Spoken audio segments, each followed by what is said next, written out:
নমস্কার বন্ধুরা, সবিতা কিচেনে সবাইকে স্বাগত। আজও আমি আরও একটা রেসিপি নিয়ে হাজির হয়ে গেছি। আজ আমি বানাবো পোলাও, চিড়ের পোলাও। এই চিড়ের পোলাওটা কিন্তু খেতে ভীষণই ভালো লাগে। দেখতেও যতটা সুন্দর হয়েছে, খেতেও কিন্তু ততটাই ভালো হয়েছে। দেখুন, দেখে বোঝাই যাচ্ছে না এটা চিড়ের পোলাও কি চালের পোলাও। আর খেলেও আপনি কিন্তু সহজেই বুঝতে পারবেন না যে এটা চালের পোলাও খাচ্ছেন না চিড়ের পোলাওটা খাচ্ছেন। দেখুন, আমি চিড়ের পোলাওটা মাংস দিয়ে সার্ভ করেছি। মাংস দিয়ে খেলে ভীষণই ভালো লাগবে, বা আপনি এটা শুধু শুধু পোলাওটা খেতে পারেন, তাতেও কিন্তু খারাপ লাগবে না, ভীষণই ভালো লাগবে। তাহলে এই পোলাওটা ঝটপট আপনারা বাড়িতে বানিয়ে ফেলুন। আমার ভিডিওটা ফলো করে দেখবেন, একটুও গায়ে গায়ে লাগবে না, আর পোলাওটা ভীষণই ভালো হবে। তাহলে এই চিড়ের পোলাওটা আমি কি করে বানালাম সেটাই দেখে নেওয়া যাক।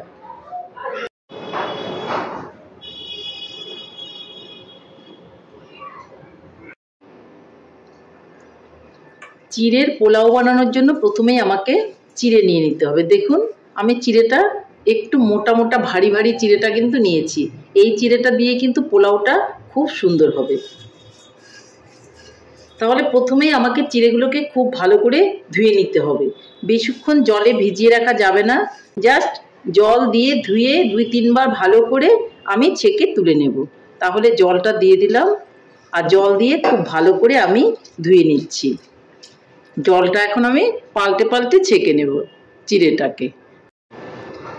চিড়েটা কিন্তু আমার একদমই ঝরঝরে হয়ে গেছে। দেখুন, চিড়ের মধ্যে কিন্তু আর একটুকু জল নেই। ধোয়ার পরে যদি দেখেন কোনো কালো কালো চিড়ে দেখা যাচ্ছে, সেগুলো আপনারা হাত দিয়ে বেছে ফেলে দিতে পারেন। একটার গায়ে একটা লেগে নেই। দেখুন কতটা ঝরঝরে হয়ে গেছে।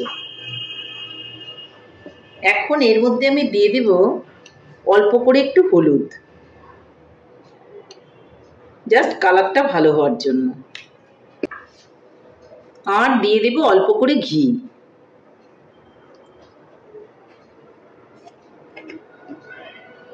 ঘি আর হলুদ দেওয়ার পর একটা চামচ দিয়ে আমি আলতো করে মেখে নেব।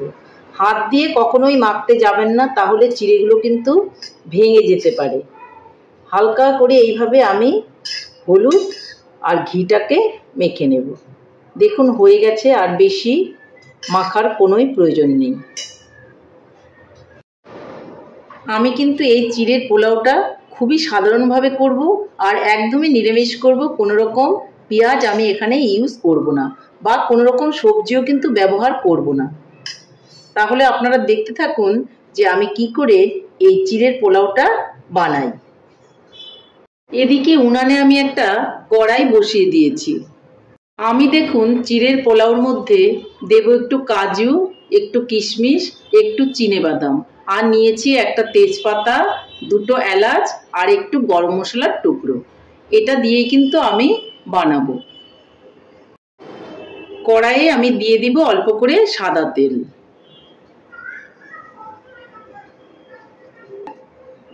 আর সেই সঙ্গে দিয়ে দেব একটু ঘি। আমি সাদা তেল আর ঘি এই জন্যই মিলিয়ে দিয়েছি, যেন খুব একটা বেশি রিচ না হয়ে যায়। আমি চিনেবাদামগুলোকে ভেজে নেব। খেয়াল রাখতে হবে যেন পুড়ে না যায়, খুব ভালো করে আমাকে ভেজে নিতে হবে। ভাজা হয়ে গেছে। আমি চিনেবাদামগুলো এই চিড়েটার উপরেই কিন্তু তুলে নেব, আলাদা করে কোনো তুলে রাখার প্রয়োজন নেই।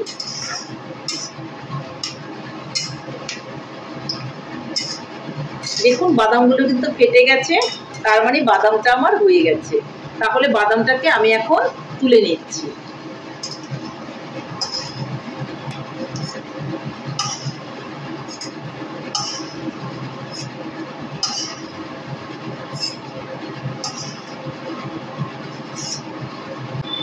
এখন আমি এর মধ্যে কাজুগুলো দিয়ে দেব।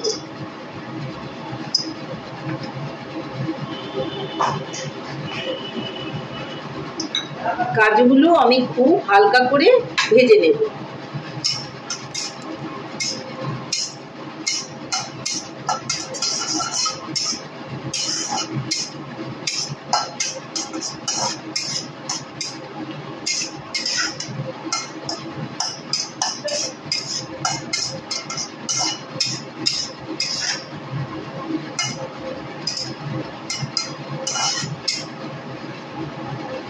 বাদামটাও হয়ে গেছে, আমি বাদামগুলোকেও এখন তুলে নেব।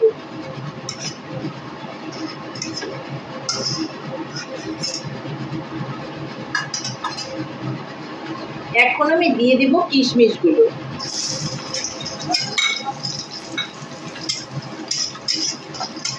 কিশমিশগুলো দেখুন হয়ে গেছে, একদম ফুলে টোপা টোপা হয়েছে। এই কিশমিশগুলোকেও আমি এখন তুলে নেব।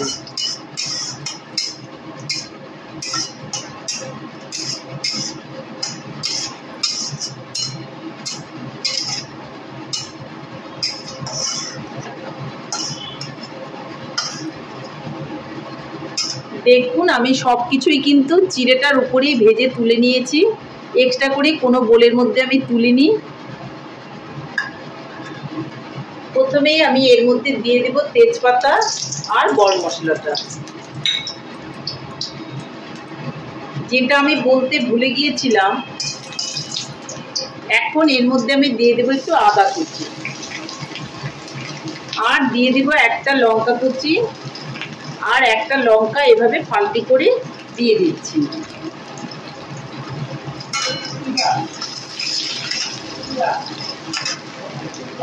এর মধ্যে এখন দিয়ে দিব অল্প করে লবণ। লবণটা কিন্তু অবশ্যই দেবেন, তা না হলে কিন্তু চিড়ের পোলাওটা একদমই ভালো লাগবে না। আর এখন দিয়ে দিব আরো অল্প করে হলুদ। খুব ভালো করে আমি নেড়ে চেড়ে নেব এগুলো।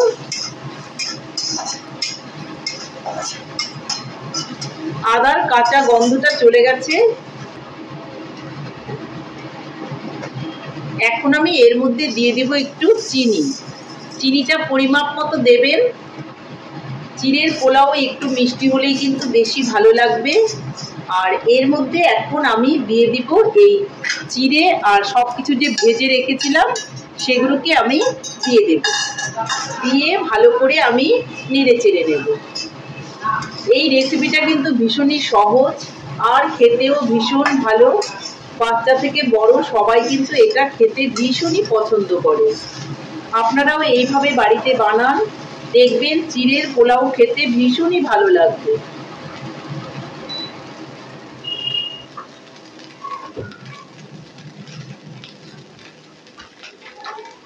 এর মধ্যে এখন আমি উপর থেকে একটু গরম মশলার গুঁড়ো দিয়ে দেব।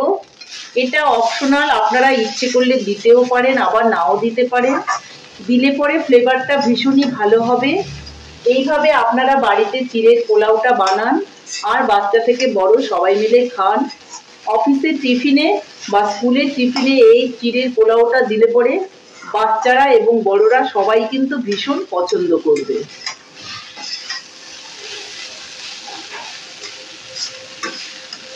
আমার মনে হচ্ছে এখানে আরো একটুখানি ঘি দিলে পরে খেতে ভালো লাগবে, যার জন্য আমি আরো অল্প করে একটু ঘি এখানে দিয়ে দিচ্ছি। তাহলে আমার চিড়ের পোলাওটা কিন্তু ফাইনালি রেডি হয়ে গেছে। আমি উনানটাকে অফ করে দেব আর চিড়ের পোলাওটা কিন্তু নামিয়ে নেব। বানানোটাও খুবই সহজ আর খুবই তাড়াতাড়ি এই চিড়ের পোলাওটা হয়ে যায়। একবার বাড়িতে চেষ্টা করে দেখুন এভাবে পোলাও বানানোর জন্য, দেখবেন আপনাদেরও কিন্তু খেতে ভীষণই ভালো লাগবে। তাহলে উনানটা অফ করে দিচ্ছি আর পোলাওটাকে আমি নামিয়ে নিচ্ছি। তাহলে বন্ধুরা আমার চিড়ের পোলাও কিন্তু ফাইনালি রেডি হয়ে গেছে।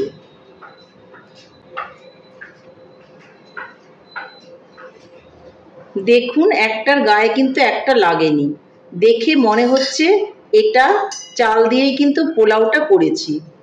চিড়ের পোলাও দেখে কিন্তু মনেই হচ্ছে না। আপনারা এভাবে বাড়িতে বানান আর সবাই মিলে খান। দেখুন আমি একটা প্লেটে চিড়ের পোলাওটা সার্ভ করেছি পাশে মাংস দিয়ে এই চিড়ের পোলাওটা আপনারা খেয়ে দেখুন। খেয়ে আপনারা বুঝতেই পারবেন না এটা চিড়ের পোলাও খাচ্ছেন কি চালের পোলাও খাচ্ছেন। তাহলে আপনারা বাড়িতে এভাবে বানান চিড়ের পোলাও আর বাচ্চা থেকে বড় সবাই খান, দেখবেন ভীষণই ভালো লাগবে। তাহলে বন্ধুরা, আমার রেসিপিটা কেমন হয়েছে? আমার রেসিপিটা যদি আপনাদের ভালো লাগে তাহলে লাইক, শেয়ার, কমেন্ট করতে ভুলবেন না। আর আপনি যদি আমার চ্যানেলের নতুন বন্ধু হয়ে থাকেন তাহলে চ্যানেলটা সাবস্ক্রাইব করার অনুরোধ রইল। পাশে থাকা বেল আইকনটি প্রেস করে রাখুন আমার নিত্য নতুন রেসিপির আপডেট পেতে। তাহলে আর দেরি কেন, ঝটপট বাড়িতে বানিয়ে ফেলুন এভাবে চিড়ের পোলাও, আর সবাই মিলে খান, দেখবেন ভীষণই ভালো লাগবে। নমস্কার, ভালো থাকবেন, সুস্থ থাকবেন, আবার দেখা হবে আরো একটা রেসিপির সঙ্গে।